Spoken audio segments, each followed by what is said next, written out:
আপনারা জানেন যে জাপানের সঙ্গে দুটো রাষ্ট্রের ঐতিহাসিক বিরোধ রয়েছে।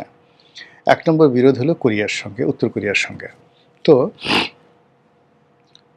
উত্তর কোরিয়ার দ্বারা জাপান ক্ষতিগ্রস্ত হয়েছে, জাপান দ্বারা কোরিয়া মানে উত্তর কোরিয়া এবং দক্ষিণ কোরিয়া ২য় বিশ্বযুদ্ধের সময় মারাত্মকভাবে ক্ষতিগ্রস্ত হয়েছে।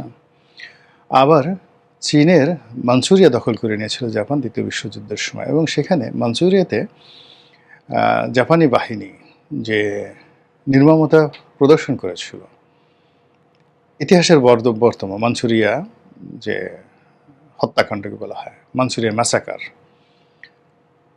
বাগদাদ ম্যাসাকার যেমন হালাকু খান করেছিল, ঠিক ওইরকম পর্যায়ের একটা ম্যাসাকার তারা মাঞ্চুরিয়াতে করেছিল। এই কারণে চীনা জাতি জাপানকে প্রচণ্ডভাবে ঘৃণা করে। পুরো চীনের ওই মাঞ্চুরিয়া থেকে শুরু করে মানে আপনি চীনের এমন কোনো জায়গা পাবেন না, মহাচীনের মহাপ্রাচীরের যে কোনো প্রত্যন্ত অঞ্চলে যান, জাপানের নাম শুনলে তারা রেগে মেগে অস্থির এবং আপনার সঙ্গে কোনো ব্যবসাই করবে না। এমনকি জাপান চীনে প্রচুর বিনিয়োগ করেছে। শেনজেনের ওদের বেশ কয়েকটি ইন্ডাস্ট্রিতে আমি গিয়েছি, জাপানি ইন্ডাস্ট্রিতে। জাপানের one of the biggest company আমার partner KWE, Kintetsu World Express, যেটা জাপানের রেলওয়ের owner, they the owner of Japan Railway. ওদের যেটা নর্দার্ন জোন আছে সেটার মালিক। ওই যে শেরাটন, মানে জাপানের যত শেরাটন হোটেলগুলো আছে ওটা ওই কেডব্লিউই গ্রুপের মালিক, এবং তারা যে শিপিং ফ্রেট ফরওয়ার্ডিং, ওটা আমি প্রায় 10 বছর তাদের সঙ্গে তাদের এজেন্ট রূপে বাংলাদেশে কাজ করেছি।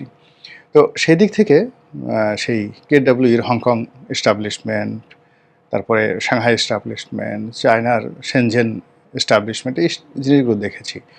তো অনেক বড় বিগ ইনভেস্টমেন্ট, কিন্তু কোনো অবস্থাতেই চাইনিজরা জাপানকে পছন্দ করছে না।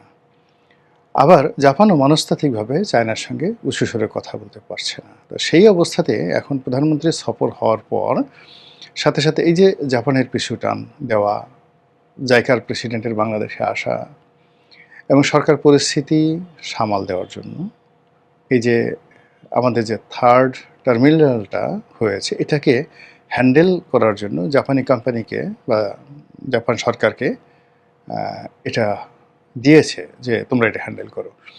কিন্তু তাতে করে জাপানের সেই অভিমান হয়তো ভাঙছে না বা ভাঙবে না।